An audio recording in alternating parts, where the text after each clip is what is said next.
বসেতে যাবে না? তুমি যাও, আমি একটু পরে যাবো। বুঝবি বুঝবি, কিছুদিন পর বুঝবি।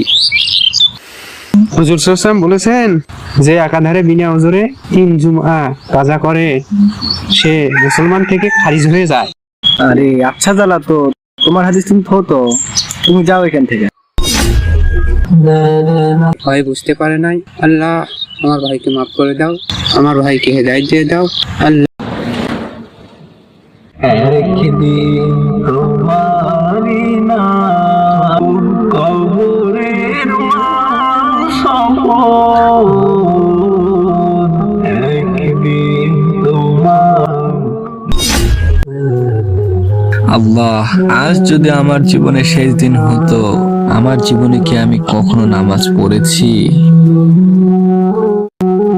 আল্লাহ আমাকে আরেকটি সুযোগ দিলেন, আজ থেকে আমি কখনো নামাজ মিস করব না। সাল্লাল্লাহু আলাইহি ওয়াসাল্লাম হাদিসের মধ্যে বলেছেন, লা দীনা লিমান লা সালাতা লাহু, যার কাছে নামাজ নাই তার কাছে দিন নাই।